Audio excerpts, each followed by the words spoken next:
पंडित श्रीराम शर्मा आचार्य भारत के एक युग दृष्टा मनीषी, जिन्होंने अखिल विश्व गायत्री परिवार की स्थापना की। उन्होंने अपना सारा जीवन समाज की भलाई तथा सांस्कृतिक व चारित्रिक उत्थान के लिए समर्पित कर दिया। उन्होंने अपने जीवन काल में अनेक पुस्तकें लिखी। उनके प्रमुख विचार थे, अपना सुधार संसार की सबसे बड़ी सेवा है, हम बदलेंगे युग बदलेगा, हम सुधरेंगे युग सुधरेगा।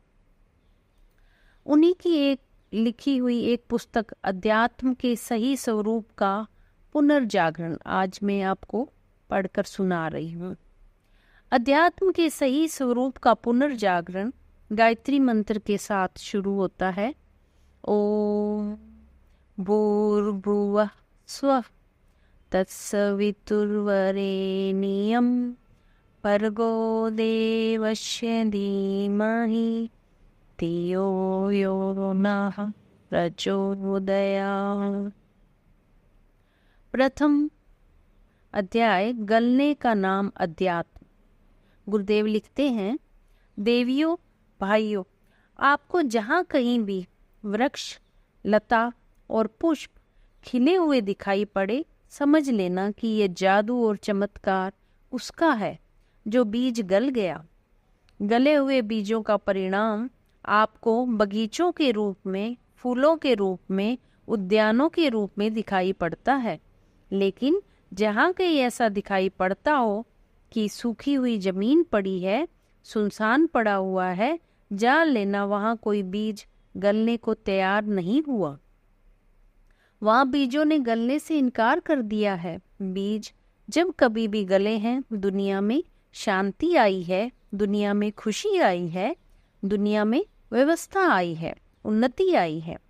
हमारे भारतवर्ष में यह परंपरा रही है कि प्रत्येक व्यक्ति ने अपने जीवन की सार्थकता को इस बात से जोड़कर रखा कि मेरे गलने की प्रक्रिया कहाँ तक सफल रही है। हर आदमी ने अपने आप से 1000 बार यह सवाल किया कि क्या मैं गलने में समर्थ हुआ? क्या मैं समाज के लिए गला? क्या मैं भगवान के लिए गला? अगर गलने का जवाब यह आया कि हाँ मैं गला, तो व्यक्तिगत जीवन में हरियाली आएगी, सामाजिक जीवन में हरियाली आएगी। लेकिन मित्रों, जहाँ कहीं भी मनुष्य यह कह रहे होंगे कि हम नहीं गलेंगे, हम तो लेंगे और पाएंगे, वहाँ बड़ी मुश्किल आ जाएगी, कठिनाई आ जाएगी। वह अभागा देश डलता हुआ चला जाएगा, पतित होता हुआ चला जाएगा, नष्ट होता हुआ चला जाएगा। वह व्यक्ति पतित होता हुआ चला जाएगा, नष्ट होता हुआ चला जाएगा, जिसके मन में गलने की तमन्ना नहीं है, गलने की उम्मीद नहीं है, जिसको केवल पाने की उम्मीद है। वह बड़ा स्वार्थी आदमी है, जिसको भगवान से सिर्फ पाना है, गुरु से सिर्फ पाना है, ऑफिसर से सिर्फ पाना है, स्त्री से सिर्फ पाना है, बाप से सिर्फ पाना है, जिसे सिर्फ पाना है, देना किसी को नहीं है। तो ऐसा मनुष्य बड़ा भाग्यहीन है और वह जीवन में दुख पाएगा और दुख ही देगा। दुख देना इसके भाग्य में बधा है और दुख पाना इसके भाग्य में बधा है। इसके मन में यह उमंग उत्पन्न नहीं होती कि हमको गलना है। गलने का नाम ही अध्यात्म है। मित्रों, कभी भारतवर्ष में घर घर में अध्यात्म था। इस समय में अध्यात्म को मैं अध्यात्म नहीं कहता। मैं तो सुबह भी आपको कह रहा था कि आज के अध्यात्म में विशुद्ध बहुरूपियापन है। कौन सा वाला? जिसमें हमने ये ख्याल रखा कि कम पैसों में और कम कीमत में भी बड़ी चीज मिल जानी चाहिए। ठगे जाने वाले लोग और ठगने वाले लोग, दोनों की नीयत, दोनों की प्रक्रिया एक है कि कम पैसे में ज्यादा चीज मिलनी चाहिए। लॉटरी क्या है? यही कि हमको अपनी जेब में से 1 रुपया खर्च करना चाहिए और 3 लाख प्राप्त करना चाहिए। कितने ही लोग हैं जिन्होंने लॉटरी के टिकट खरीदे हैं। आप उनके पास जाइए और इंक्वायरी कीजिए कि आप लोगों में से कितने आदमी हैं जिन्होंने 1 रुपया खर्च करके 3 लाख रुपए पाए हैं। आपको 1000 में से 999, 1 लाख में से 99,999 व्यक्ति ये कहते हुए मिल जाएंगे कि हमारा 1 रुपया बट्टे खाते में चला गया। जो मुनासिब कीमत चुकाए बिना लंबे चौड़े ख्वाब देखता रहता है, उसका वह 1 रुपया जाना ही चाहिए और बर्बाद होना ही चाहिए। अध्यात्म लॉटरी नहीं है मित्रों। हमने अध्यात्म को सट्टे के रूप में, लॉटरी के रूप में इस्तेमाल किया। हमने कम से कम कीमत की चीज भगवान को देने की कोशिश की।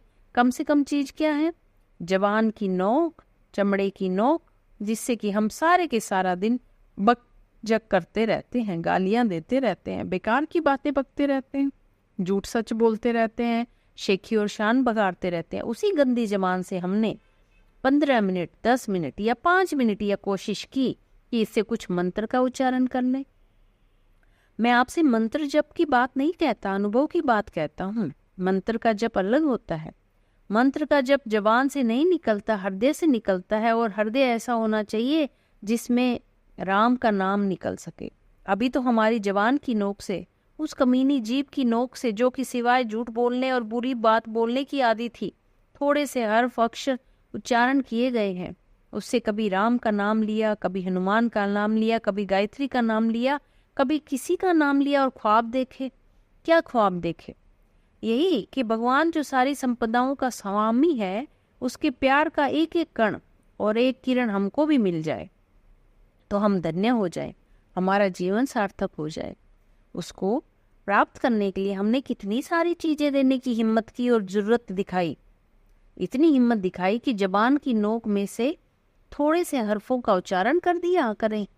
मित्रों, यह विशुद्ध रूप से लॉटरी लगाने वाली नीयत है कि इससे हमको दुनिया के लाभ और सुख संपदाएं, जिसमें कि दुनिया भी जीवों की भौतिक संपदाएं भी जुड़ी हुई हैं, मिलनी चाहिए। जैसे कि हमको धन चाहिए, धन मिलना चाहिए, पैसा मिलना चाहिए, स्वास्थ्य मिलना चाहिए, हमारी शादी होनी चाहिए, बाल बच्चे होने चाहिए और हमारी नौकरी में तरक्की होनी चाहिए। दुनिया के 999 फायदे हमको चाहिए। किस कीमत पर फायदा होना चाहिए? इस कीमत पर फायदा होना चाहिए कि हम अपनी गंदी जबान की नोक से थोड़े से हरफों का उच्चारण करते हैं। आपकी समझ में यह बात आ गई? पर मेरी समझ में नहीं आती कि एक हीरा जो 5,000 रुपए में आता है, उसे 5 नए पैसे में दे दीजिए। बेटे, यह तेरे 5 नए पैसे भी कोई और छीन लेगा, पर तुझे हीरा मिलने वाला नहीं है। नहीं साहब, हम तो 5 पैसे में ही हीरा लेकर जाएंगे। बेटे, ये गलत बात है, ऐसा नहीं हो सकता। 5 नए पैसे में हीरा कभी नहीं आएगा। तो साथियों, अध्यात्म का मतलब लोगों ने सिर्फ इतना कैसे मान लिया, यह देखकर मुझे बड़ी हैरत होती है और बड़ा अचंभा होता है कि इन थोड़े से हरफों का उच्चारण क्या हमको भगवान को दिला सकता है? क्या हमारे जीवन में सुख शांति आ सकती है? क्या हमको प्रगति के मार्ग पे चलने का मौका मिल सकता है? बिल्कुल नामुमकिन है। हिंदुस्तान जैसा पूजा पाठ करने वाला मुल्क दुनिया में शायद कहीं भी आपको नहीं मिलेगा। ईसाई लोग हर इतवार के दिन गिरजे में जाकर के घुटने टेक के बैठ जाते हैं, थोड़ी देर प्रार्थना करके चले जाते हैं।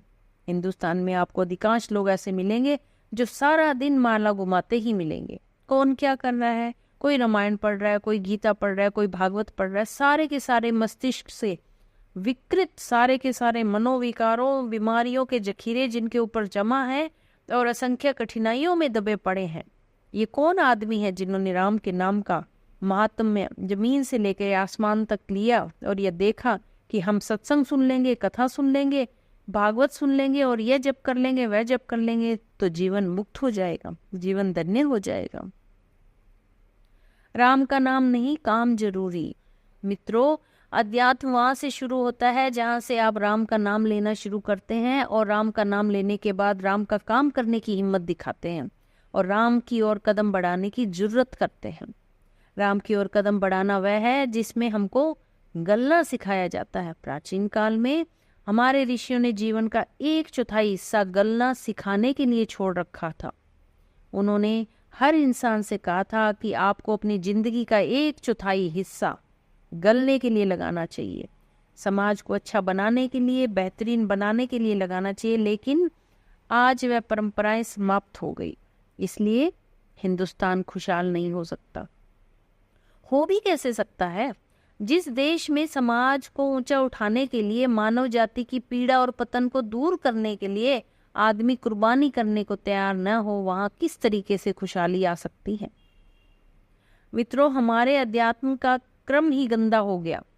पहले अध्यात्म का क्रम साबुन के तरीके से था, इसमें से कितने आदमी निकलते थे और दुनिया की सफाई करते थे, तो दुनिया में शांति लाते थे। लेकिन आज वही अध्यात्म का क्षेत्र बहिरंग जीवन से एवं अंतरंग जीवन से दोनों से भिखारी हो गया। फिर हम कैसे कह सकते हैं कि हमारे अध्यात्म का बहिरंग जीवन भिखारियों का जीवन नहीं है? संतों के पास जाइए और तलाश कीजिए कि उनका बहिरंग जीवन क्या है। आपको उनका जीवन भिखारियों जैसा मालूम पड़ेगा। वे यहाँ से पैसा मांगते हैं, वहाँ से पैसा मांगते हैं, यहाँ से रोटी मांगते हैं, वहाँ दान मांगते हैं, दक्षिणा मांगते हैं। उनका बहिरंग जीवन भिखारियों जैसा है। इसी तरह पंडित के पास जाइए, ज्ञानी के पास जाइए, पुरोहित के पास जाइए, सभी का बहिरंग जीवन भिखारियों जैसा है। मित्रों, हम कैसे कह सकते हैं कि उनका जीवन शानदार है जिसका अंतरंग जीवन भिखारी है? तो हम कैसे कहें कि इसके पास अध्यात्म की हवा आ गई, अध्यात्म का नशा आ गया? मित्रों, भिखारी आदमी अध्यात्मवादी नहीं हो सकता। अध्यात्मवादी आदमी देने वाला होता है, प्यार करने वाला होता है। भक्ति का मतलब प्यार करना होता है। लेकिन हमारा अंतरंग जीवन भिखारी जैसा है।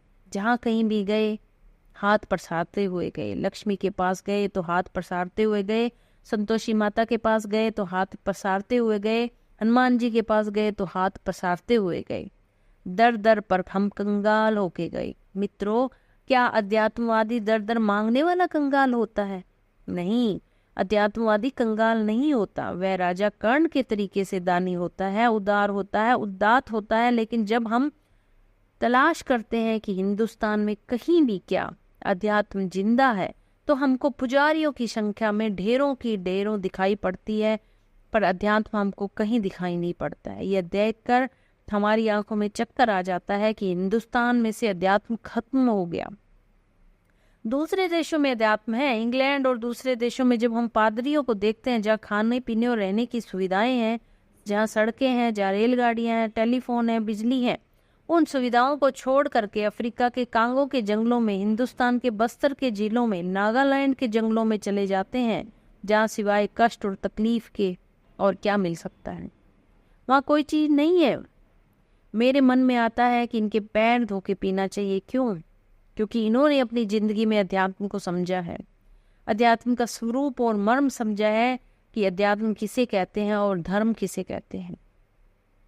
मित्रों, हमने तो इनका मर्म कभी समझा ही नहीं। हमने तो रामायण को पढ़ने का मतलब ही धर्म मान लिया, हमने तो माला घुमाने को ही धर्म मान लिया। हमारी एक कैसी फूहड़ व्याख्या है। इन व्याख्याओं का मतलब कुछ भी नहीं है। जिस स्तर के हम लोग हैं, ठीक उसी स्तर की व्याख्या हम लोगों ने कर ली है। ठीक उसी स्तर के भगवान को हमने बना लिया है। ठीक उसी स्तर की भगवान की भक्ति को बना लिया है। सब चीजें हमने उसी तरह से बना ली है जैसे कि हम थे। मित्रों, हमको संसार में फिर से अध्यात्म लाना है ताकि हमारे और आपके सहित हर आदमी के भीतर और चेहरे में चमक आए, तेज आए और हम सब विभूतिवान होकर जिए, हम शानदार होकर जिए। और जहाँ कहीं भी हमारी हवा फैलती हुई चली जाए, वह चंदन की तरीके से हवा में खुशबू फैलती हुई चली जाए, गुलाब की तरीके से हवा में हमारी खुशबू फैलती हुई चली जाए। हम जहाँ कहीं भी अध्यात्म का संदेश फैलाएं, वहाँ खुशहाली आती हुई चली जाए। इसलिए मित्रों, हम अध्यात्म को जिंदा करेंगे, उस अध्यात्म को जो ऋषियों के जमाने में था। उन्होंने लाखों वर्षों तक दुनिया को सिखाया, हिंदुस्तान वालों को सिखाया, प्रत्येक व्यक्ति को सिखाया। लेकिन वह अध्यात्म अब दुनिया में से खत्म हो गया, अब नहीं है। हिंदुस्तान में तो नहीं ही रह गया है और दुनिया में कहीं रहा होगा तो रहा होगा।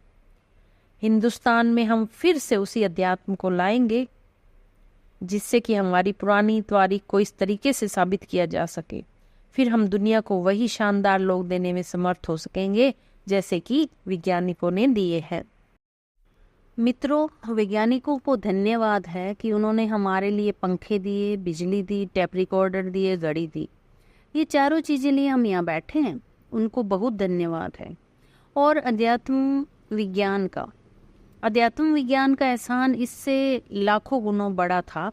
उसने हमारे बहिरंग जीवन की लिए सुविधाएं दी और आध्यात्मिक जीवन में मनुष्य के भीतर दबी हुई खदानें जिनमें हीरे भरे हुए हैं, जवाहरात भरे हुए हैं और जाने क्या क्या भरे हुए हैं।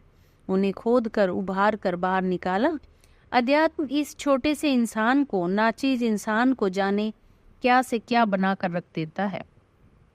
ऐसा है अध्यात्म, जो एक जुलाहे को कबीर बना देता है, एक छोटे से व्यक्ति को संत रविदास बना देता है, नामदेव बना देता है, या छोटे छोटे आदमियों का, बिना पढ़े लिखे आदमियों को जाने क्या से क्या बना देता है। ये बड़ा शानदार अध्यात्म है और बड़ा मजेदार अध्यात्म है। शानदार अध्यात्म का पुनर्जागरण।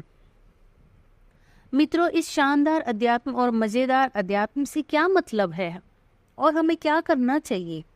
हमको उस अध्यात्म को पुनः जागृत करना चाहिए। हमको ये तलाश करना चाहिए कि हम वे ऋषि कहाँ से लाएं, ब्राह्मण कहाँ से लाएं, हम ज्ञानी कहाँ से लाएं, पंडित कहाँ से लाएं। वे व्यक्ति जिनके भीतर आध्यात्मिकता का प्रकाश आ गया है, वो व्यक्ति हम कहाँ से लाएं?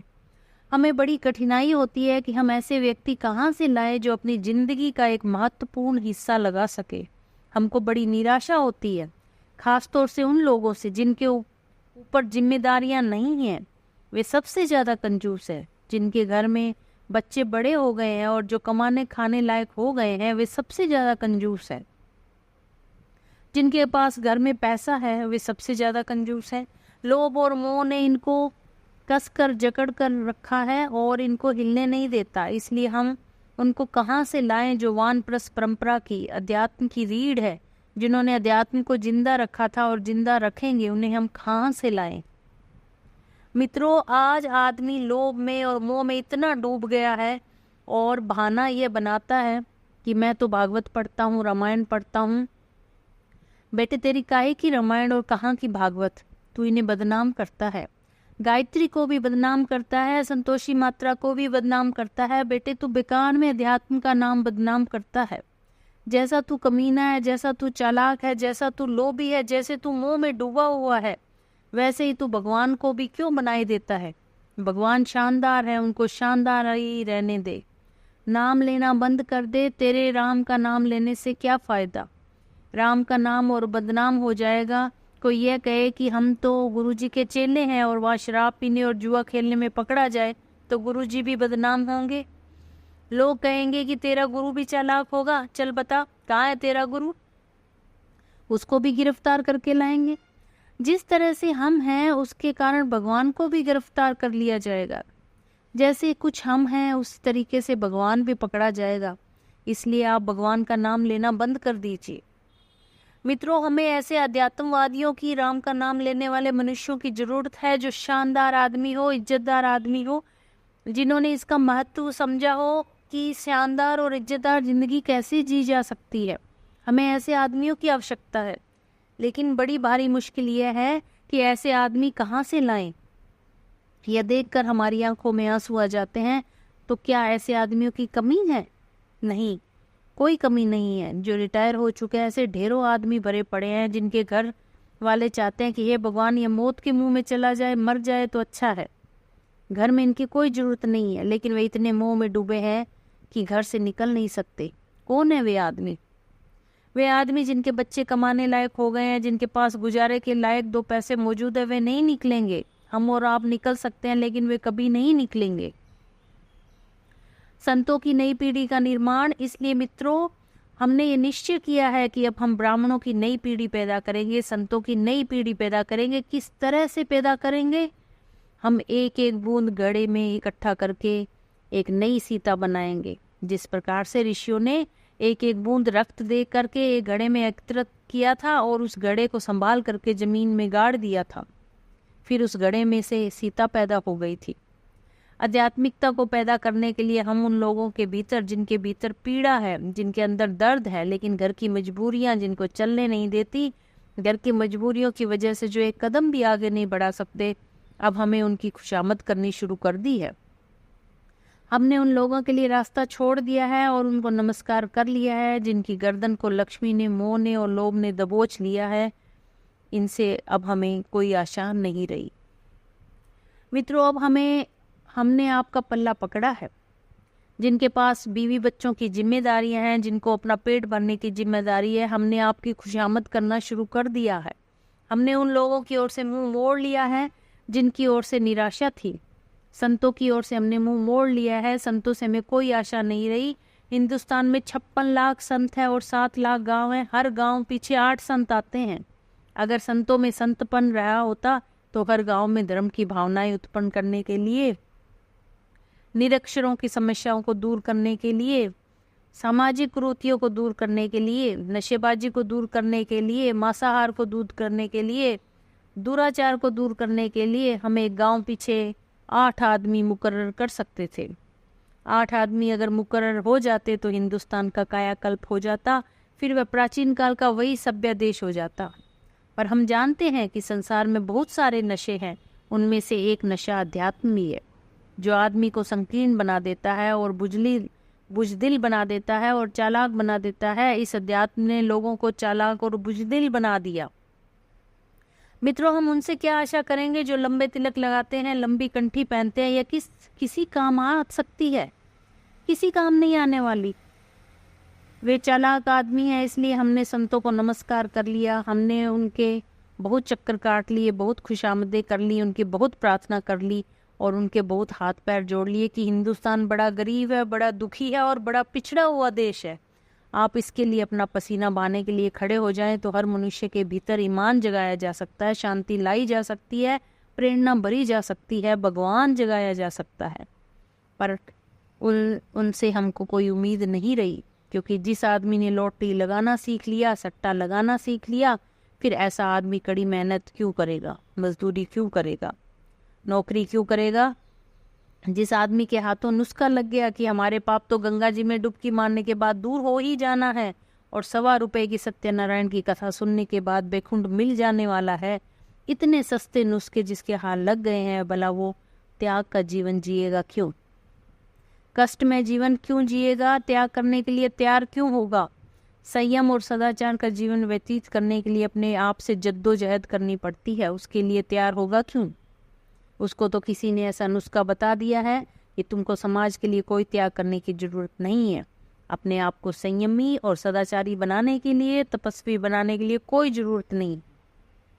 आप तो ₹1.25 की कथा कहलवा लीजिए और आपके लिए बेखुंड का दरवाजा खुला हुआ पड़ा है। मित्रों, ये झूठा और बेबुनियादी अध्यात्म जिनके दिमाग पे हावी हो गया है, उनको मैं अब कैसे बता सकता हूँ कि आपको त्याग करना चाहिए और सेवा करनी चाहिए और कष्ट उठाने चाहिए? उनके लिए ये नामुमकिन है। जो इतना सस्ता नुस्खा लिए बैठे हैं, वे शायद कभी भी तैयार नहीं होंगे।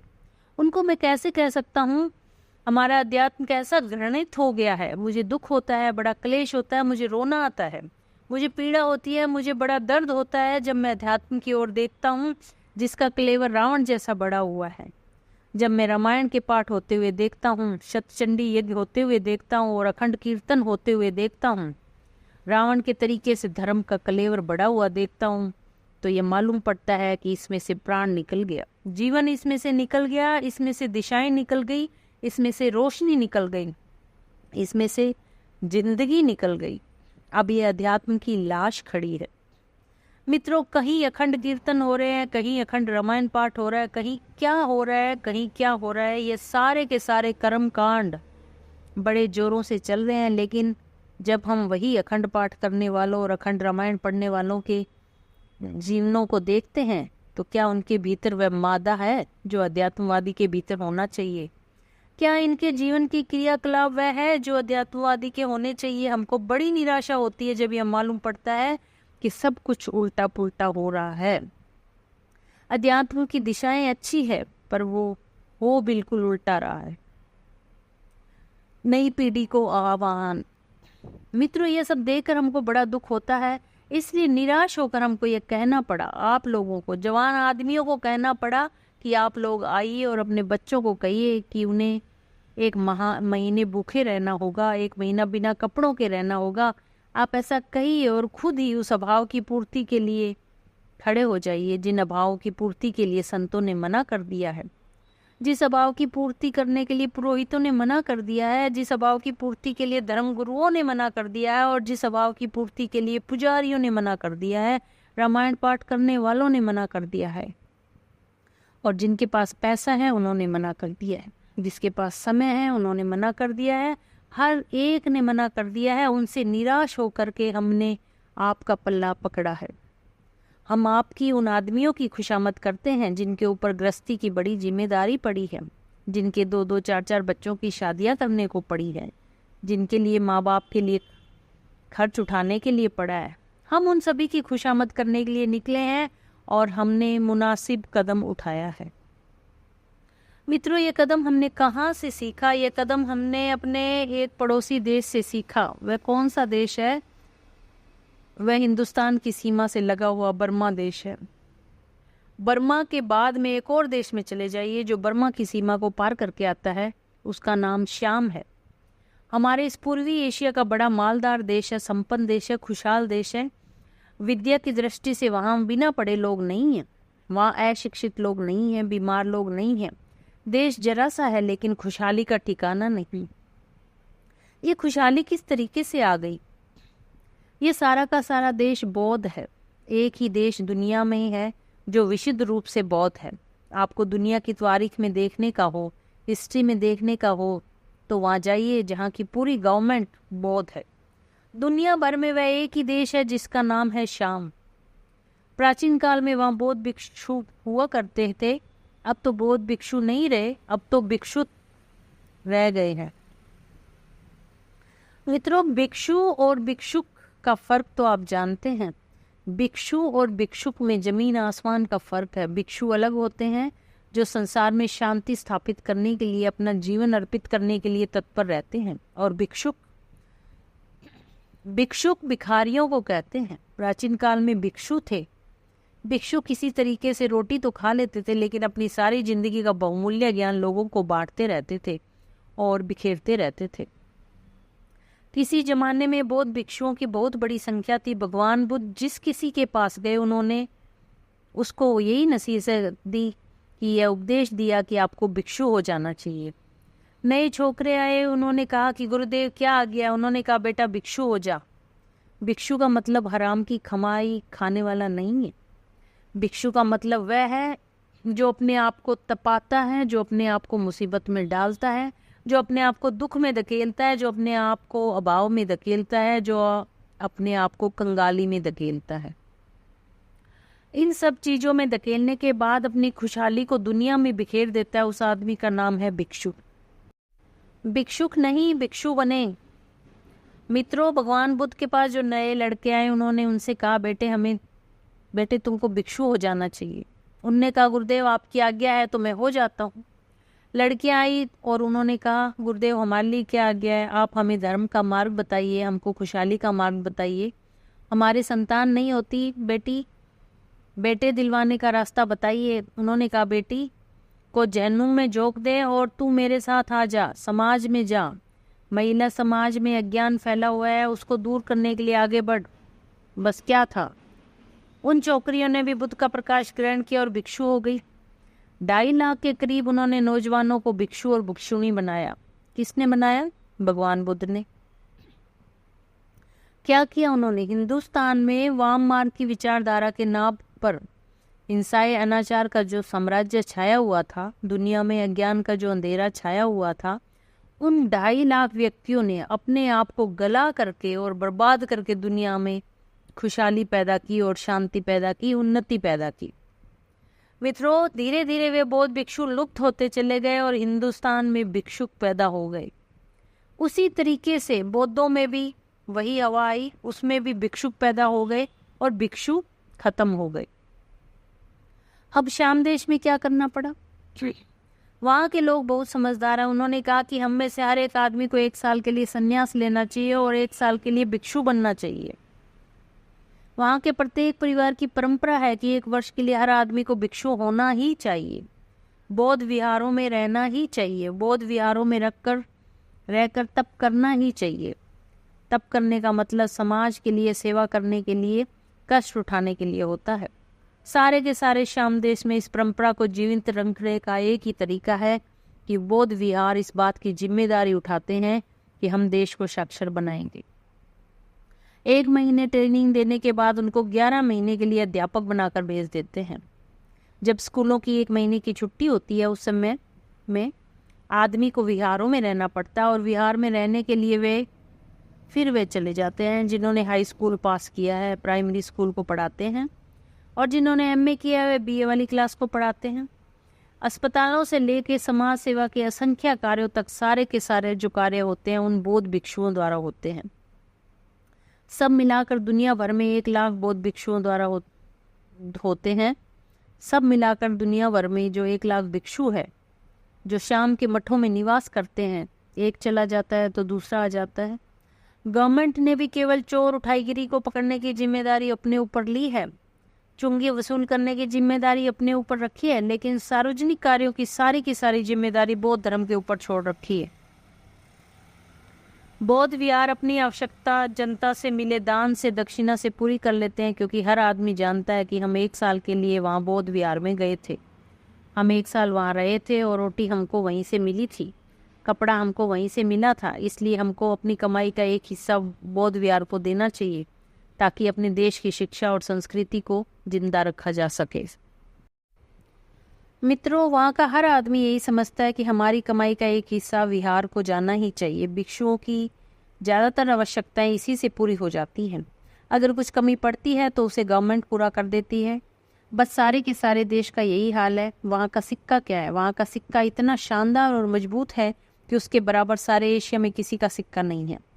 वहाँ करोड़ों रुपया उस देश का जमा है। हर आदमी के पीछे आमदनी और माली हालत इतनी अच्छी है कि और किसी की भी नहीं है। शाम देश के बारे में शायद अपने अखंड ज्योति के जनवरी के अंक में पढ़ा हो, जिसमें मैंने इस देश के बारे में लिखा है।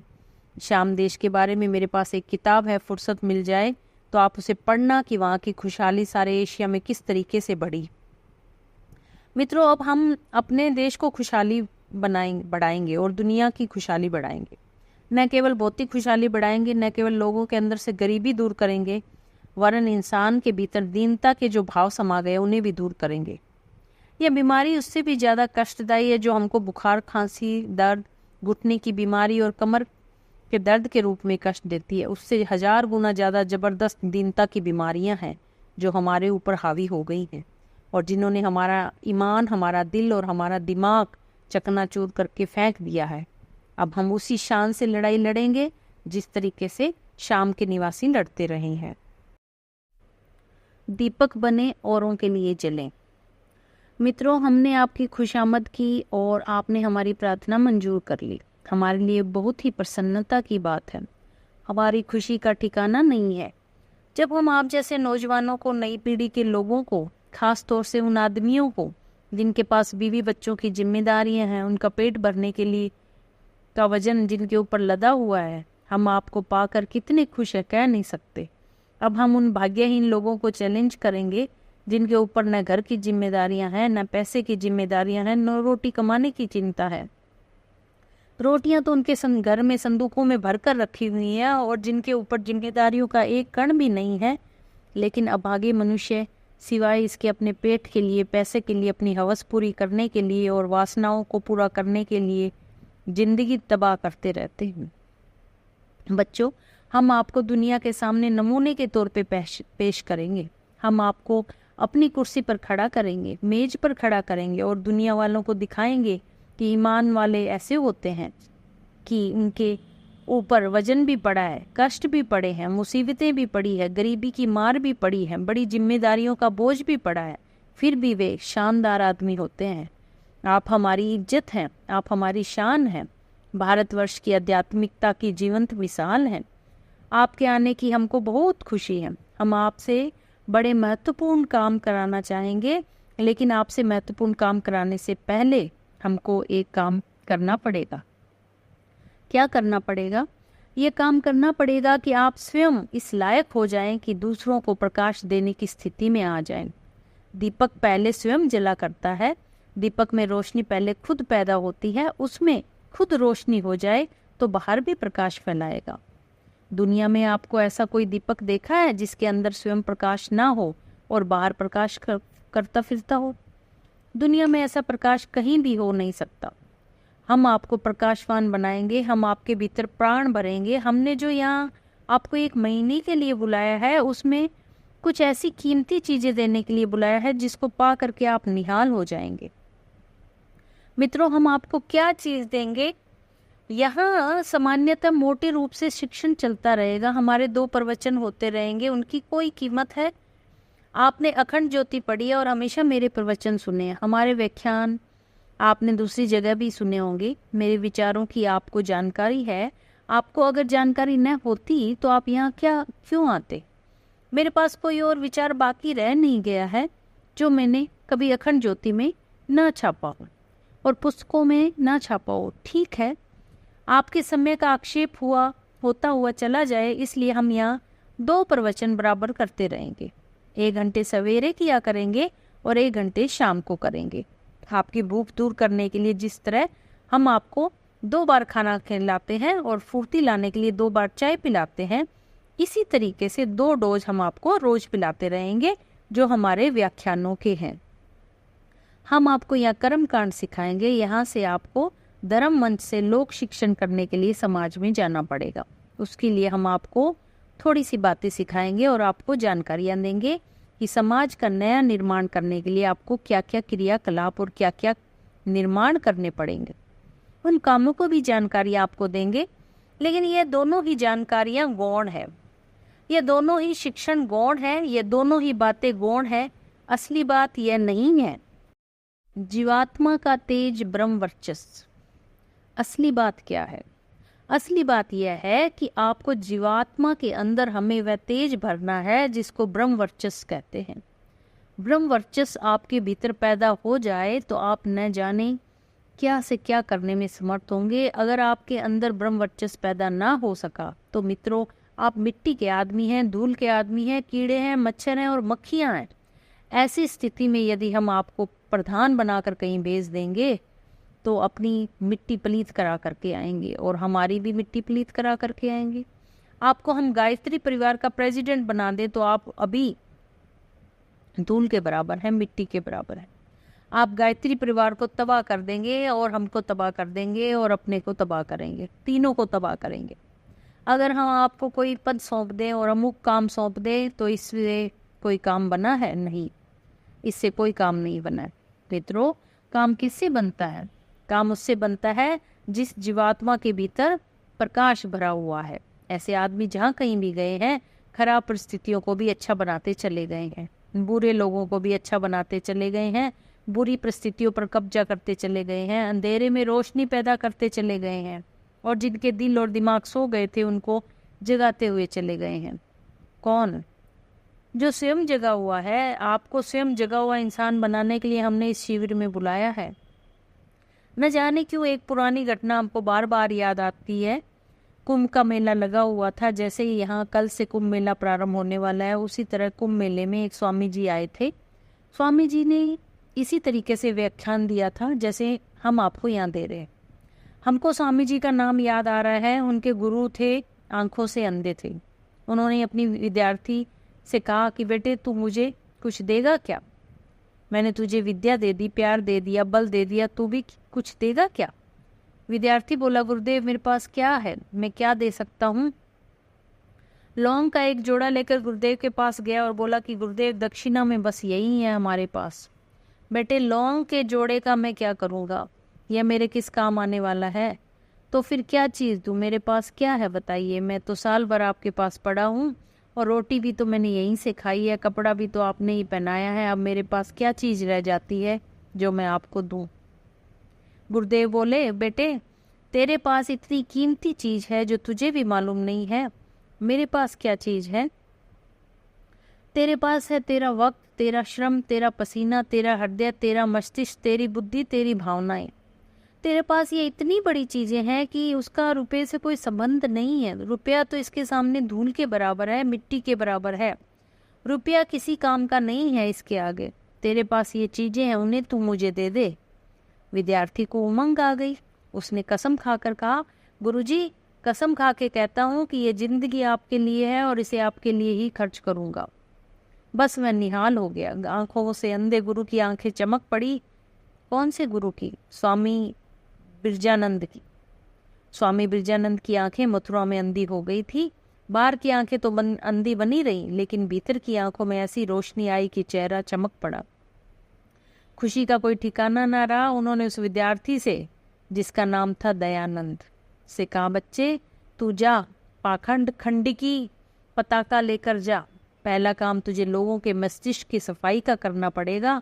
पहला काम लोगों को ज्ञान देना नहीं है, रामायण पढ़ाना नहीं है, गीता पढ़ाना नहीं है, मंत्र देना नहीं है। नहीं है गुरुजी, शंकर जी का मंत्र दे दीजिए। अरे बाबा, शंकर जी भी मरेंगे और तू भी मरेगा। पहले अपने को भीतर बाहर से धो करके साफ कर ले। धोया नहीं जाएगा तो बात कैसे बनेगी। पखाने का कमोड ले करके आप जाइए, गुरुजी इसमें गंगा जल डाल दीजिए। बेटे, इसमें गंगा जल डालने की बजाय तो ये जैसी है वैसी पड़ी रहने दे। मित्रों, इंसान को जब तक धोया नहीं जाएगा और उसमें अब आप राम का नाम डालेंगे, हनुमान जी का नाम डालेंगे, गणेश जी का नाम डालेंगे, रामायण का नाम डालेंगे, तो रामायण की मिट्टी पलीत हो जाएगी और कृष्ण जी की मिट्टी पलीत हो जाएगी और वह गंदगी जहाँ की तहाँ बनी पड़ी रहेगी। मित्रों, आध्यात्मिक जीवन में प्रवेश करने के लिए क्या करना पड़ता है? इसमें पहला काम सफाई का होता है, चाहे वह समाज की सफाई हो, व्यक्ति की सफाई हो, चाहे किसी की सफाई हो। सफाई किए बिना अध्यात्म का रंग किसी पर चढ़ा ही नहीं है। कपड़ा रंगने से पहले आपने उसे धोया था ना। अगर आपने धोया नहीं होगा तो कपड़े का रंग कभी भी नहीं आ सकता। राम का नाम कपड़ा रंगने के बराबर है। इसके पहले हमको वह काम करना पड़ता है जिसको हम संयम कहते हैं, जिसको हम तप कहते हैं, जिसको हम योगाभ्यास कहते हैं। तप क्या होता है, संयम क्या होता है और योगाभ्यास क्या होता है? इनसे आपके शरीर और मन पर, अर्थात बहिरंग और अंतरंग में जो पाप और दुष्प्रवृत्तियां हावी हो गई हैं, उनको साफ करना पड़ता है। अध्यात्म का मर्म आत्म परिष्कार। मित्रों, आपने इनको साफ किए बिना अगर राम का नाम लिया है तो बिल्कुल बेकार है। आपने हनुमान का नाम लिया तो बिल्कुल बेकार है। आपको किसी ने बहका दिया है कि राम का नाम लेने से पाप दूर हो जाते हैं, यह नहीं हो सकता। पाप दूर होने के बाद में राम का नाम लिया जाता है तो सार्थक हो जाता है। राम के नाम से कहीं किसी का पाप दूर हुआ है? पाप दूर करने के बाद में राम का नाम लिया जाए तो वह सार्थक हो जाएगा। असली सिद्धांत यही है जो मैंने वेदों में, उपनिषदों में, स्मृतियों में, पुराणों में पाया और जिस पर मैं यकीन करता हूँ। मैं इस बात पर यकीन नहीं करता कि कोई आदमी कमीना, आदमी दुष्टता का, चंडाल का, पापी और पिशाच का जीवन जिया करे और राम का नाम लिया करे तो उसकी मुक्ति हो जाएगी। यह बिल्कुल असंभव है। वह किसी तरह से मुक्त नहीं हो सकता जब तक आदमी अपने मन को साफ नहीं कर लेता, हृदय को साफ नहीं कर लेता, तो राम का नाम कहाँ से लेगा। इसलिए मित्रों, क्या हुआ? उनके गुरु स्वामी विजयानंद ने आज्ञा दी कि पहले लोगों के दिलों की, दिमाग की एवं जमाने की सफाई करनी चाहिए जो कि इतने गलीच हो गए हैं। समाज की व्यवस्था के लिए लोगों के दिलों और दिमागों की सफाई करने का काम उनको सौंपा। किसको सौंपा? स्वामी दयानंद को। स्वामी दयानंद कुंभ के मेले में आए और उन्होंने अपना झंडा गाड़ा। उस पर पाखंड खंडनी पताका लिखा हुआ था, जैसे कि आपके झंडे पर युग निर्माण योजना लिखा हुआ है। कुंभ के मेले में वे महीने भर तक व्याख्यान करते रहे। किसी ने मजाक उड़ाया, किसी ने डेला मारा, किसी ने पत्थर मारा, किसी ने गालियां दी। कोई आया हंसी उड़ाकर चला गया, कोई मजाक उड़ाकर चला गया। सब चले गए और स्वामी जी खड़े रहे। उन्हें बड़ी निराशा हुई कि मैं 1 महीने तक मैंने व्याख्यान दिए लेकिन कोई आदमी सुनने के लिए नहीं आया। वे नाराज होकर चले गए और मजाक उड़ाकर चले गए। मैं जो करना चाहता था वह काम सफल ना हो सका। फिर क्या हुआ? स्वामी जी की समझ में आ गया कि इसकी वजह क्या है। मेरे पास बस ज्ञान है, मुझे रामायण कहना आता है, बस ज्ञान से कुछ काम बनेगा क्या? ज्ञान से कुछ काम नहीं बन सकता। मुझे तो वह शक्ति इकट्ठी करनी चाहिए जिसको हम आत्मबल कहते हैं। आत्मबल प्राप्त करने के लिए स्वामी दयानंद वहां से चले गए। गंगोत्री के पास एक ऐसा स्थान है जहाँ 5 नदियां आपस में मिलती है। वह सुहावना स्थान है। उस जगह को उन्होंने अच्छा समझा। वहाँ एक गुफा देखी और वहीं रहने लगे। 3 साल तक वहीं रहे और आत्मचिंतन करते रहे, उपासना करते रहे। 3 साल के बाद जब उनको भीतर से महसूस हुआ तो वे उस प्रकाश को ले करके आए। इसके पश्चात वे जहाँ कहीं भी गए प्रकाश फैलाते चले गए। सबसे पहले वे अजमेर गए। वहाँ एक बहुत बड़ा प्रेस स्थापित किया। वहाँ से वैदिक ऋचाओं और आर्य समाज के ग्रंथों का प्रकाशन होने लगा। इसके बाद वे बम्बई चले गए। बम्बई में आर्य समाज की स्थापना हुई। वे जहाँ कहीं भी गए आर्य समाज की हवा फैलती हुई चली गई और एक फिजा पैदा होती हुई चली गई और दिशा पैदा होती हुई चली गई। काम करने वाले व्यक्ति भी उनको ऐसे ऐसे जबरदस्त मिले। उस जमाने में उनको लाला लाजपत राय मिले, सर्वदानंद मिले, जाने कौन कौन मिले। बड़े गजब के आदमी थे वे सब, बड़े बड़े लोहे के आदमी थे, स्टील के आदमी थे जो उनको मिले। इसको मिले, स्वामी दयानंद जी को मिले। तो मित्रों, स्वामी दयानंद जी को इतने जबरदस्त आदमी क्यों मिले? क्योंकि वे स्वयं अपने भीतर आत्मबल का संबल लिए हुए थे। हम और आप जैसे होते तो हमारे पास कोई कुत्ता भी नहीं आता। हम और आप जैसे लोगों की मिट्टी पलीत हो सकती है, लेकिन जिनके पास सामर्थ्य है उनके पास अच्छे व्यक्ति आए हैं और हमेशा आएंगे और आते रहेंगे। उसके लिए उनका भंडार कैसे खाली हो जाएगा जिनके भीतर स्वयं भंडार भरा हुआ है? उनके भंडार कभी खाली हो सकते हैं? कभी नहीं हो सकते।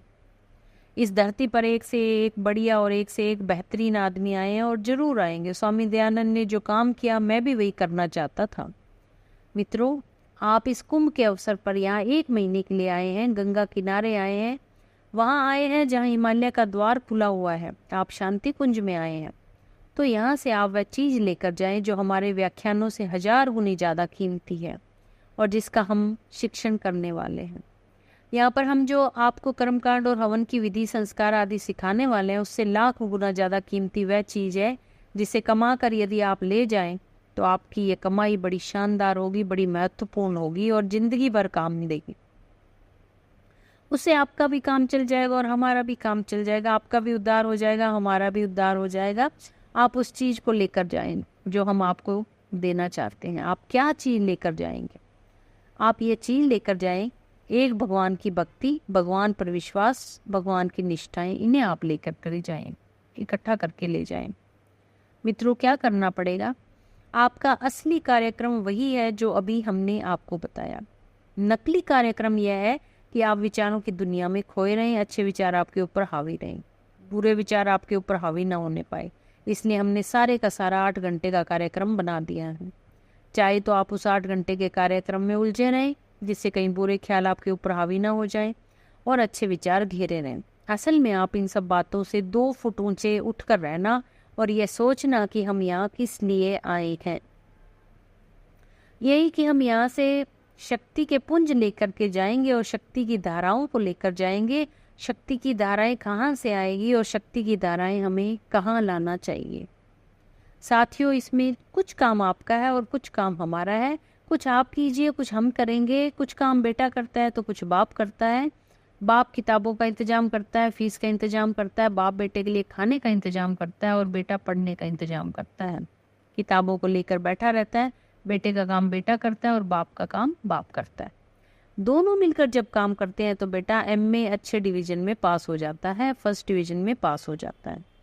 अगर आप बाप अपना काम करने से इनकार कर दें कि हम इसकी सहायता नहीं करेंगे, हमारे पास फीस नहीं है, हम रोटी नहीं खिलाएंगे, भाग जाओ, तो फिर बेचारा बच्चा पढ़ेगा तो सही, किंतु कोई गारंटी नहीं कि वह अच्छे डिवीजन में ही पास हो जाए।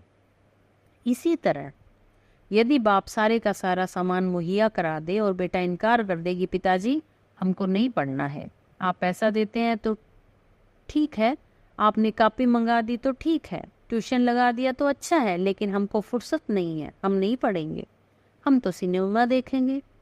बेटे तब भी मुश्किल है, दोनों के सहयोग से ही काम चलेगा। आप अपना काम करना और हम अपना काम करेंगे। हम और आप दोनों मिलकर अगर काम करेंगे तो एक अच्छी मंजिल पार कर लेंगे और जिसका पाने के लिए आपको बुलाया है वह आप जरूर लेकर के जाएंगे। मित्रों, आपके इसके लिए आपको क्या करना चाहिए? आपको भगवान की उपासना करनी चाहिए। भगवान की उपासना क्या होती है? भगवान के समीप जा बैठना। भगवान के समीप जा बैठना किसे कहते हैं? जैसा भगवान होता है उसी तरह से जब हम बन जाते हैं तो उसको हम उपासना कहते हैं। आग जल रही होती है, उसमें हम लकड़ी डाल देते हैं तो यह उपासना हो जाती है। आग जैसी है वैसी ही या तो लकड़ी को बनना पड़ेगा या फिर लकड़ी जैसी है वैसे आग को बनना पड़ेगा, तभी तो बात बनेगी। आग अपनी जगह बनी रहे और लकड़ी अपनी जगह बनी रहे तो ये कैसे हो सकता है?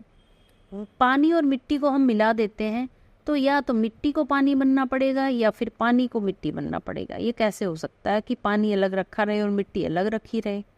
भगवान की उपासना आप करें और भगवान की विशेषताओं को, भगवान के गुणों को और भगवान की धाराओं को अपने भीतर आप धारण करें, ये कैसे हो सकता है?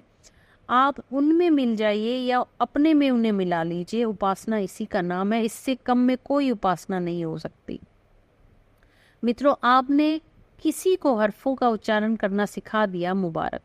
इसे जिंदा रहना चाहिए, बंद नहीं करना चाहिए। हरफों का उच्चारण करने में बुराई भी क्या है? पहले आप गंदे गाना गाया करते थे और सिलोन रेडियो सुना करते थे, उसके स्थान पर अब कुछ हरफों का उच्चारण करना आपने सीख लिया है, तो उसमें बुराई की क्या बात है? ये अच्छी बात है, कोई खराब बात नहीं है। लेकिन बात इतने से ही बनने वाली नहीं है।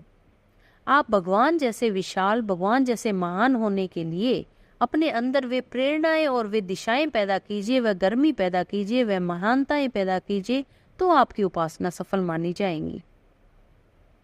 गुरुजी, उपासना के लिए कर्मकांड? हाँ बेटे, आपको थोड़े से कर्मकांड भी सिखाएंगे। क्या सिखाएंगे?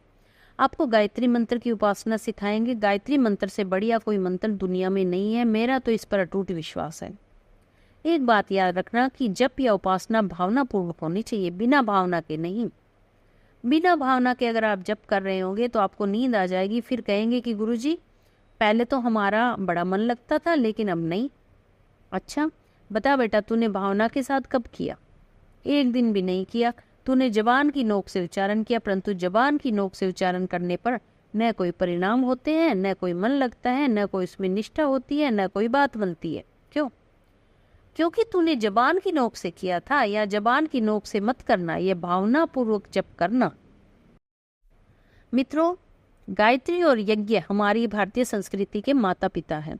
गायत्री का स्थूल रूप, गायत्री का बहिरंग रूप वह है जो हम पालथी मारकर बैठे रहते हैं और जप करते रहते हैं। यज्ञ का स्थूल रूप वह है जो वेदी बनाते हैं, समीदा लगाते हैं और घी उमते हैं, आरती उतारते हैं। ये सब स्थूल रूप है, यह इसका सूक्ष्म रूप नहीं है। सूक्ष्म रूप की गायत्री अलग है और सूक्ष्म रूप का यज्ञ अलग है। सूक्ष्म रूप की गायत्री को आपको यहाँ लगातार करते रहना चाहिए। प्रातःकाल 4:30 बजे हम घंटी बजाते हैं, तब उठेंगे। 6:15 बजे आपको चाय के लिए बुलाते हैं। आपके इस तरह 1.25 घंटे बन जाते हैं। 1.25 घंटों में आपको सोच, स्नान आदि से निवृत्त हो जाना चाहिए। इससे निवृत्त होने के पश्चात आपको अपनी उपासना में बैठ जाना चाहिए। उपासना में मात्र जप करना ही पर्याप्त नहीं है, वरन उसके साथ ध्यान भी जुड़ा हुआ है। दानवीर कर्ण की उपासना में सूर्य का ध्यान भी शामिल था। कौन सा वाला?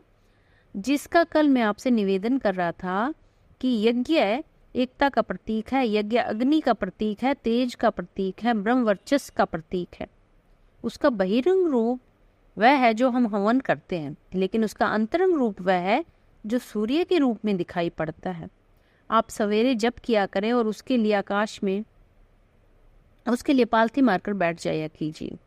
2 बत्ती जलानी हो तो जला लीजिए। साथ ही सूर्य भगवान को अर्घ्य चढ़ाने के लिए एक पात्र में पानी रख लीजिए। खुले आकाश में कहीं बैठ जाइए, कमरे में बैठ जाइए या बाहर बैठ जाइए। मैं तो आजकल बाहर ही बैठता हूँ। ऊपर वाला कमरा है उसको बंद कर देता हूँ, तो जहाँ सितारे चमकते हैं, खुला आसमान चमकता है, वहाँ बैठ जाता हूँ और भगवान का ध्यान करता रहता हूँ। उसकी लीला को देखता रहता हूँ, प्रकाश की रोशनी ग्रहण करता रहता हूँ। आप भी यहाँ 1 महीने तक ऐसे ही करना। मित्रों, प्रातःकाल जहाँ कहीं भी आपको सारे के सारे स्थान में जहाँ सुंदर स्थान मालूम पड़ता हो, एकांत मालूम पड़ता हो, जहाँ से खुला आसमान दिखाई पड़ता हो, आप वहाँ बैठ जाना और ध्यान करना। आंखें बंद करके मन ही मन गायत्री का जप करना और भावना करना कि ज्ञान की गंगा में बह रहे हैं। शांति कुंज में ज्ञान की गंगा प्रवाहित हो रही है। यह तीर्थ गंगोत्री है जहाँ आप निवास करते हैं। यहाँ से ज्ञान की गंगा का उद्गम होता है। इसको उत्पन्न करने वाले कई एक हैं। हम लोगों की कई सम्मिलित दुकानें हैं। कौन सी? शांति कुंज उनमें से एक है। शांति कुंज का बहिरंग रूप हमने बनाया है। यहाँ पत्थर इकट्ठा करने, ईंटें इकट्ठा करने की जिम्मेदारी हमारी है, लेकिन यह सब इकट्ठा करने के पहले इसमें जो प्रेरणाएं भरी पड़ी है, जो दिशाएं भरी पड़ी है, जहाँ से हम इस भारतवर्ष को भगवान बुद्ध की तरीके से हजारों और लाखों की संख्या में वो व्यक्ति देने वाले हैं, जिससे हमारी प्राचीन परंपराएं पुनः जागृत हो सकें। मित्रों, ये दुकान जिन्होंने बनाई है उसमें केवल हम ही हिस्सेदार नहीं हैं, वरन एक और हमारा शेयर होल्डर है और वे हैं हमारे गुरुदेव। जब आप प्रातःकाल ध्यान करेंगे, उपासना करेंगे, तब आप ये अनुभव नहीं करेंगे कि हम एकाकी जप कर रहे हैं, एकाकी ध्यान कर रहे हैं। वस्तुतः या कोई शक्ति आती है, हम केवल अकेले ध्यान नहीं कर रहे होते हैं, वरन वास्तव में कोई शीतलता की लहरें आती है और आपको कंपन उत्पन्न हो जाता है और आपके शरीर में पसीना उत्पन्न हो जाता है, आपके अंदर सिहरन और फुरकन पैदा हो जाती है। प्रातःकाल में आप ये अनुभव करेंगे।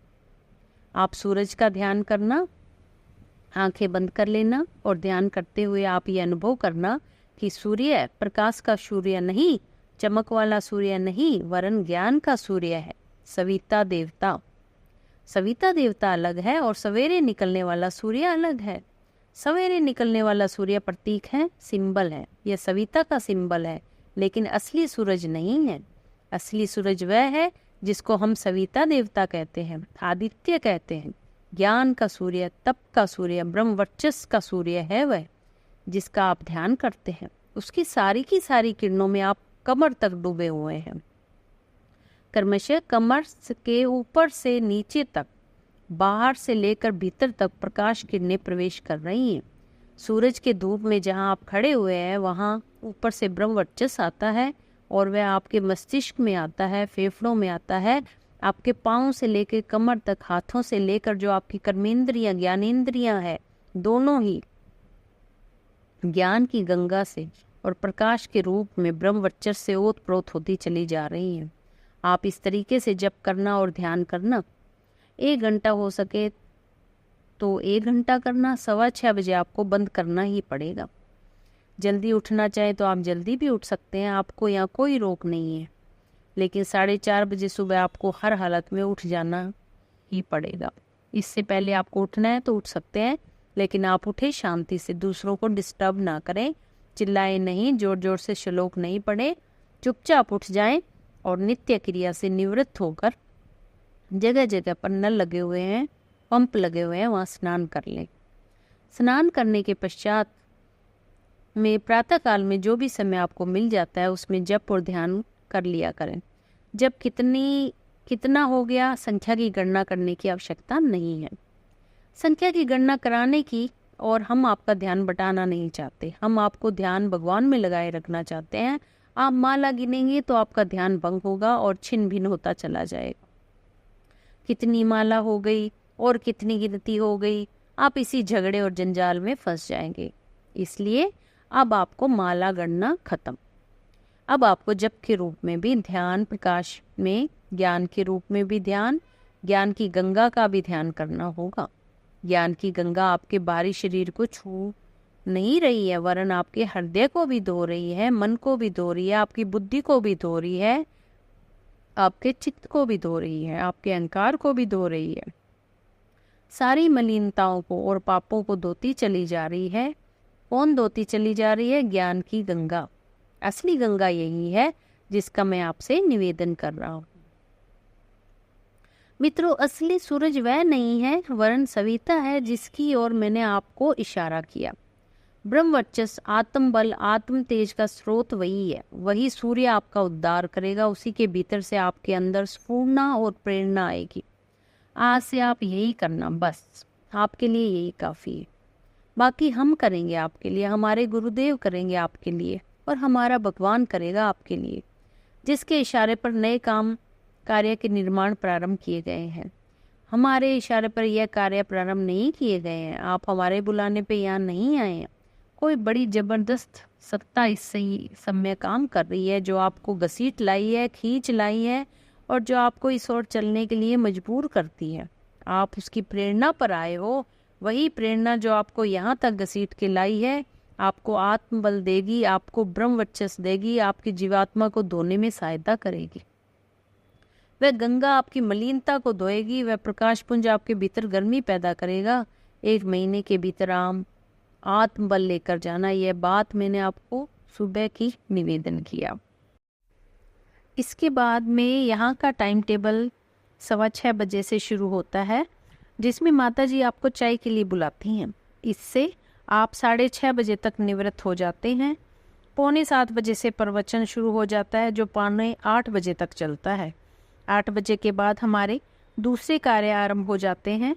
यहाँ आपको धर्म मंच के माध्यम से किस तरीके से लोक निर्माण करना पड़ेगा, सारे के सारे शिक्षण दिए जाते हैं। आपकी वाणी को खोला जाना है, जो आपका मुख्य अधिकार होगा। जहाँ कहीं भी आप जाएंगे, जिन लोगों से भी आप मिलेंगे, उसमें आपके स्त्री बच्चे भी शामिल हैं, उसमें आपके पड़ोसी भी शामिल हैं, उसमें आपके संबंधी कुटुंबी भी शामिल हैं, आपके समाज के लोग भी शामिल हैं। जहाँ कहीं भी आप जाएंगे, जबान तो खोलनी ही पड़ेगी। जबान नहीं खोलेंगे, संकोच में बैठे रहेंगे, तो बात कैसे बनेगी। जबान के द्वारा ही तो हम आपके मन की आग दूसरों के मस्तिष्क में प्रवेश करा सकेंगे। इसलिए यहाँ आपको प्रवचन करने का बराबर प्रशिक्षण करेंगे। अधिकांश समय इसमें लगाया जाएगा कि आपको बोलने की कला आ जाए। इसके बाद हम आपको लोगों के पास भेजेंगे, मुख्य रूप से 2 आदमियों के पास भेजेंगे। एक तो लाखों आदमी वे हैं जो कि हमारे संपर्क में आए और प्रकाश प्राप्त न कर सके। हम आपको जामवंतों की तरीके से भेजेंगे और ये कहेंगे कि जहाँ कहीं भी हनुमान बैठे हुए आपको दिखाई पड़े, वे सिर पर हाथ रखकर बैठे होंगे और कह रहे होंगे कि मैं किस तरीके से छलांग लगाऊं। समुद्र तो बड़ा लंबा है, सीता की खबर मैं किस तरीके से लगाऊं। जिस तरीके से जामवंत ने कहा, हनुमान आपको अपने बल का ज्ञान नहीं है, आप छलांग तो लगाइए। उसी तरीके से हमारे पास बहुत से हनुमान बैठे हुए हैं। वे 1 लाख की संख्या में हैं। शाखा के कार्यकर्ताओं के रूप में, सक्रिय सदस्यों के रूप में, अखंड ज्योति के पाठकों के रूप में वे बैठे हुए हैं। उनमें बहुत जीवित है। जीवित न होती तो उनको हमने क्यों बांध करके रखा है, हमने उनको क्यों बुला करके रखा है, संबंध बना करके क्यों रखा है। मित्रों, जिस तरीके से माली अच्छे से अच्छे फूलों को चुन लेता है, हमने भी अपने कुटुंब में और परिवार में अच्छे मोतियों को चुनकर रखा है। अच्छे मोतियों को चुनकर जिस तरीके से माला बनाई जाती है, हमने भी अच्छे मोतियों को चुन के रखा है। लेकिन इन मोतियों और हीरों पर खराद लगाई जानी बाकी है। यहाँ से जाने के बाद में हम आपको उन कार्यकर्ताओं के पास भेजने वाले हैं जो सारे देश में फैले हुए हैं। उनको आपको प्रेरणा देनी चाहिए, शिक्षा देनी चाहिए, हिम्मत बढ़ानी चाहिए और जोश दिलाना चाहिए, उनका मार्गदर्शन करना चाहिए, उनको उद्बोधन देना चाहिए। इस तरह क्रिया के संबंध में हमारा प्रातःकाल का प्रवचन होगा। आपके जहाँ कहीं भी हमारे कार्यकर्ता मिले, उनसे क्या कहें, आपको जनता के पास जाना पड़ेगा जो अभी तक हमारे संपर्क में नहीं आए हैं। अभी तो केवल उन्होंने ये जाना है कि गुरुजी गायत्री हवन कराने वालों में से हैं, जप और जप कराने वालों में से है। जप कराकर उद्धार की शिक्षा देते हैं और हवन कराकर सबकी मनोकामना पूर्ण करने की शिक्षा देते हैं। हमारे बारे में उन्हें इतनी ही जानकारी है जो मक्खी और मच्छर के बराबर की जानकारी है। हमको वे समझते हैं कि ये तो गायत्री का जप सिखाने वाले हैं। जप करना माने गुरुजी का चेला होना मानते हैं। जप करने वाला गुरुजी का चेला नहीं हो सकता बेटे। जप करने से हम शुरुआत कराते हैं, जप कराने से आखिर नहीं कराते। आखिर तक यह बड़ा लंबा हो जाता है। इसलिए मित्रों, क्या करना पड़ेगा, जनता के पास इस नए निर्माण की विचारधारा को पहुंचाना पड़ेगा। नए निर्माण की विचारधारा का अर्थ होता है व्यक्ति की महानता को जागृत करने की विचारधारा, समाज को नव जीवन देने की विचारधारा, जिसका अर्थ होता है व्यक्ति का निर्माण, परिवार का निर्माण, समाज का निर्माण, समग्र निर्माण, धर्म का निर्माण। सायंकाल का जो प्रवचन होंगे उसकी दिशा यह होगी कि जब कभी आपको जनता के मध्य स्टेज पे खड़ा कर दिया जाए तो जनता तक, अभी तक जहां हमारा प्रकाश नहीं पहुंच पाया है, उनको आपको क्या क्या कहना पड़ेगा, उनसे आपको क्या कहना चाहिए, यह शिक्षण हम आपको शिविर में देंगे। व्याख्यान देने की शैली, कर्म कांडों की शैली दूसरे लोग सिखाते रहेंगे। कौन से वाले कर्म कांड? जिनका सहारा लेकर, संबल लेकर के बच्चों को खड़ा करना आपको सिखाना है। हमारे त्योहार और संस्कार ऐसे संबल हैं जिनसे हम परिवार निर्माण की शैली सिखा सकते हैं। धर्म मंच से हम जो कुछ भी सिखाएंगे धर्म मंच पर खड़े होकर के सिखाएंगे, समाज के मंच पर नहीं। हम समाज के और अर्थशास्त्र और राजनीति के मंच पर नहीं खड़ा होना चाहते, हम धर्म के मंच पर खड़े होना चाहते हैं, क्योंकि हृदय तक यही हमारी बात को पहुंचा सकता है। इंजेक्शन द्वारा खून के दौरे में दवाई पहुंचाने के लिए एक महीन सुई की जरूरत होती है, उसमें सुराख होना चाहिए। अगर सुई सुराख वाली नहीं होगी तो हम खून में दवा नहीं पहुंचा सकते। धर्म उसी चीज का नाम है, अध्यात्म उसी चीज का नाम है जो मनुष्य के हृदय तक पहुंच सकता है। राजनीति दिमाग तक पहुंच सकती है, समाजशास्त्र लोगों के विचारों को दिमाग तक पहुंचा सकता है, अर्थशास्त्र लोगों की प्रेरणाएं दिमाग तक पहुंचा सकता है। हृदय तक पहुंचाने की सामर्थ्य इनमें से किसी में नहीं है। हमारा सारा का सारा कार्य जो प्रारंभ होता है लोगों के हृदय तक अपनी बात पहुंचाने से होता है। इसलिए हमेशा हमारा आधार वही रहेगा जिसको हम धर्म कहते हैं। धर्म मंच के माध्यम से हम आपको बहुत सी बातें बताना चाहते हैं। हम ये चाहते हैं कि 16 संस्कार जो प्राचीन काल में जिंदा थे फिर जिंदा हो। हर घर में वेद मंत्रों की ऋचाएं गूंजे, भारतीय संस्कृति का संदेश जा पहुँचे। हम चाहेंगे कि गाँव में त्योहार मनाए जाएं और उसमें भारतीय संस्कृति की ऋचाएं गूंजे। हमारे संदेश, हमारे शिक्षा की जानकारी लोगों को मिले। मित्रों, आपको 1 घंटे का समय पूजा के लिए मिल जाता है। सुबह का 1 घंटा समय पूजन के लिए बहुत होता है।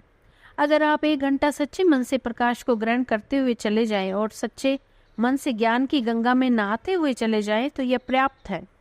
इतने से ही आपकी धुलाई और रंगाई के दोनों काम हो जाएंगे। ज्ञान की गंगा में, गायत्री की गंगा में नहा करके आपकी धुलाई जरूर हो जाएगी और सूर्य का प्रकाश जो आप लेने वाले हैं उससे आपके भीतर चमक जरूर पैदा हो जाएगी। अभी आप करके देखना, यहाँ 1 महीना करना, फिर आप देखना कि आपके अंदर कोई चमक आई कि नहीं आई। आपके चेहरे पे चमक आएगी, आपकी आंखों में चमक आएगी, मस्तिष्क में चमक आएगी, वाणी में चमक आएगी और आप देखेंगे कि हम कितने धुले हुए उज्जवल बनते चले जा रहे हैं। यह प्रातःकाल का 6:15 बजे के बाद का समय है जब आपको इसे ग्रहण करना है। मित्रों, हम आपको वही बात कहेंगे जो हमसे किसी ने कही है। हम अपनी ओर से क्या कह सकते हैं और क्या कहने लायक हैं, लेकिन जो प्रभावशाली और महत्वपूर्ण शिक्षण हमें मिला है वह हम आपको सिखाएंगे। जो हमसे कहा गया है वही हम आपसे कहेंगे और कोई चीज़ हमारी कहने की नहीं है। जो हमारे मार्गदर्शक ने, हमारे गुरु ने और हमारे आगे चलने वाले ने हमको सिखाया है, इसके अलावा हम कोई नई बात आपको सिखाने वाले नहीं हैं। व्यक्ति निर्माण के लिए और समाज निर्माण के लिए दोनों बातें एक साथ जुड़ी हुई है। व्यक्ति उठेगा तो समाज उठेगा, समाज उठेगा तो व्यक्ति उठेगा। व्यक्ति और समाज को हम अलग नहीं कर सकते। घड़ी और पुर्जे को हम अलग नहीं कर सकते। घड़ी चलेगी तो पुर्जे की कीमत बढ़ेगी, पुर्जा ठीक होगा तो घड़ी चलेगी। दोनों आपस में जुड़े हुए हैं। व्यक्ति अकेला उत्थान कर ले, अकेला कल्याण कर ले और समाज की उपेक्षा कर दे, यह नामुमकिन है। समाज के साथ में जुड़ा हुआ आदमी आगे बढ़ सकता है, अकेला आदमी तो बढ़ ही नहीं सकता। अकेला घड़ी का पुर्जा क्या कर सकता है? घड़ी में मिला रहेगा तभी तो उसका मूल्य है। तो मित्रों, मुख्य बात जो अभी मैंने आपको बताई है उसमें सबसे अधिक ध्यान जो आपको देना है वह इस बात पर देना है कि ज्ञान की गंगा का ध्यान जो आप करेंगे और प्रकाश का ध्यान जो आप करेंगे वह तो होगा ही, लेकिन आप 24 घंटे ये अनुभव करेंगे कि कोई ज्ञान की गंगा, कोई भावना की गंगा, कोई प्रेरणा की गंगा हर वक्त आपको, आपके हृदय को, आपकी भावना को छू रही है। आप हर समय ये अनुभव करेंगे कि प्रकाश की किरणें अज्ञात लोक से चली आ रही हैं और आपके हृदय को छू रही हैं, आपके मस्तिष्क को छू रही हैं, वाणी को छू रही है और अंतःकरण को छू रही है। ये हमारा बल है, यही हमारी संपत्ति है, यही हमारा शिक्षण है, यही हमारा अनुदान है, यही हमारा आशीर्वाद है जिसको लेकर के आप जाएंगे और हमारा काम करेंगे, अपना उद्धार करेंगे, देश का उद्धार करेंगे, मानव जाति का उद्धार करेंगे और हमारा उद्धार करेंगे। ये प्रकाश लेकर के आप जाएंगे जिसके लिए हमने आपको बुलाया है। ओम शांति।